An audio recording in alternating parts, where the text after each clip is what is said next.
This demonstration will explain the process of easing curves.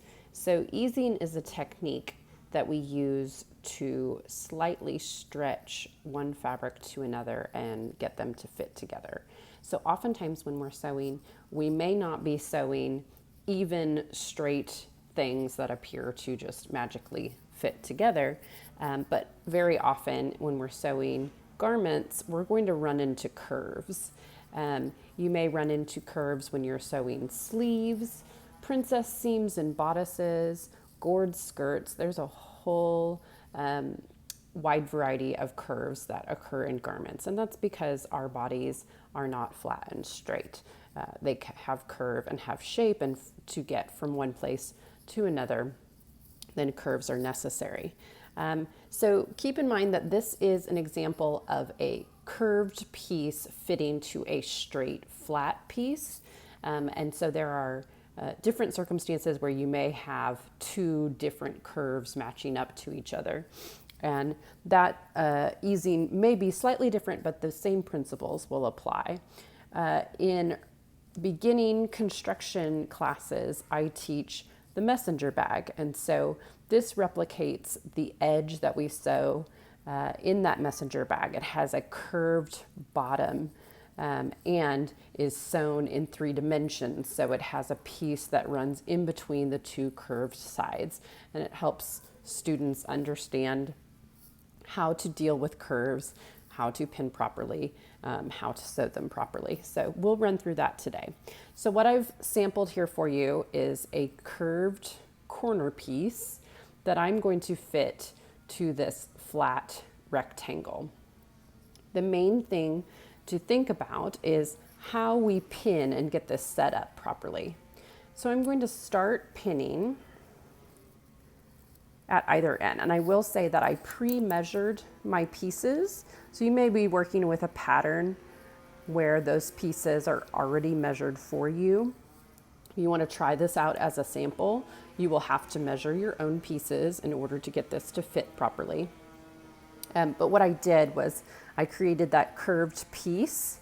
I measured how long my curved edge was from end to end, and I rounded it off at 10 inches so that I could also cut a 10-inch rectangle that I know would end up fitting. So I didn't just arbitrarily cut these pieces. I made sure they were accurately measured before I started.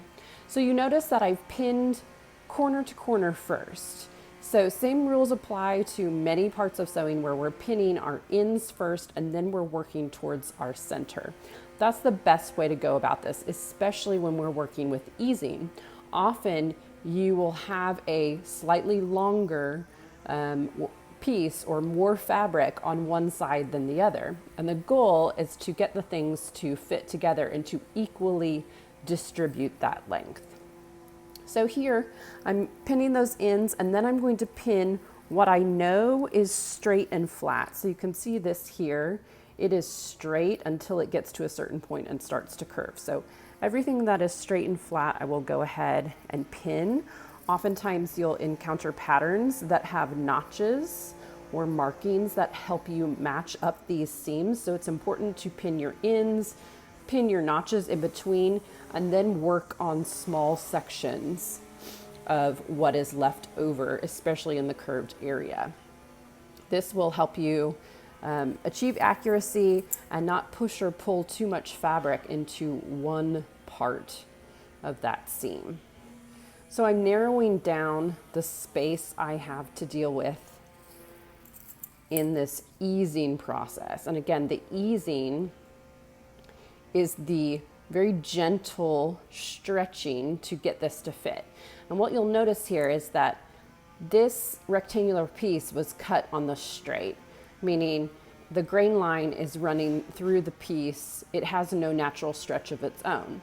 Whereas the corner where it curves here on my bag piece or whatever it may be, but when we're talking about cutting curves into garments, we are naturally putting them on an angle. And in this case, right on the corner, it's a 45-degree angle, which is true bias. And bias in our fabrics is going to have its own gentle, natural stretch to it. And you can see that here, that my fabric is much more flexible than it would be if it were on the straight or the cross grain, right? So I'm going to use that bias to my advantage, and I'm going to gently stretch this piece so that it fits together. And you can see how just with a little bit of pressure, right, I'm gently stretching this, and we can see the edges starting to come together. It's also important to keep in mind that we want it to match and stretch to fit together at our seam allowance line. So not necessarily the very edge. Sometimes we'll still feel like we have a little bit of excess at the very edge, but about a 1/2 inch into it, where my seam allowance is where I really need it to be fitting. So I'm stretching to fit, and it's a good idea to sort of divide this amount, maintain that tension in your fingers as you pin, so you're not losing your spot, and then go back and pin in between. So I'm smoothing this out. I pinned in the middle, I go to one section, pin in the middle of that section, and then work my way back to the opposite section. So, like I always like to say, divide and conquer. If I just started from one end and started working towards the other end, I'm going to end up with way too much fabric as I'm approaching the opposite end. So start from the ends, work your way towards center, divide that center, and then work on small sections. So once I've confidently pinned that, and you can see that it kind of ripples, it doesn't perfectly fit together, but it eventually will when I sew it and when I iron it after I sew it. Now comes the part where I begin to sew. And you also need to think about easing as you sew, not just when you pin. I'm going to make sure my camera is focused so we can see this.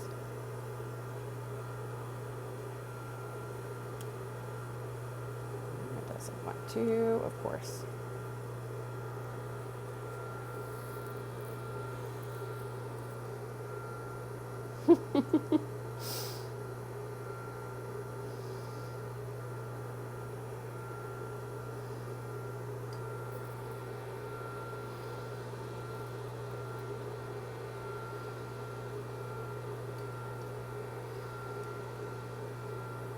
Okay. Let's see. Can we see that better?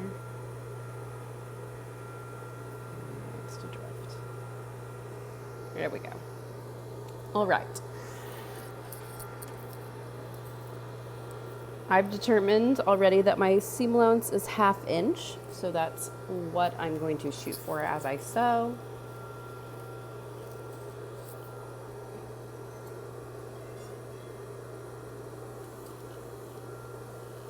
We start out by back stitching.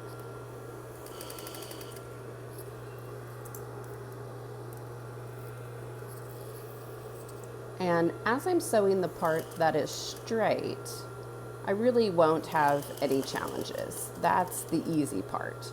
As I approach what is curved, then I have to pay more attention and be a little bit more careful. So what I'm going to do is I'm going to put my hand behind the machine and in front of the machine. So I've got one in front, one in back, and I'm going to very gently give it that tension to smooth my fabric as it goes under the needle. So the same little bit of tension that was applied in order to pin the first time also needs to be applied as you sew. And I very gently also am turning my fabric, watching that this edge stays on my 1/2 inch mark. So you've got multiple tasks to accomplish at the same time. So I want to make sure that as it goes under the needle, that my fabric is flat and smooth and there are no bumps and ripples. As it goes past the needle, I can let go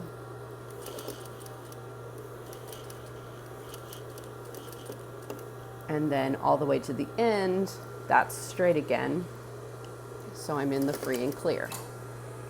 Now I have back stitched, and I will pull my piece out and see if I've accomplished what I hoped to.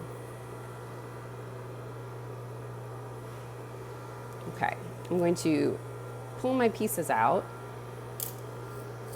or my pins, and then see if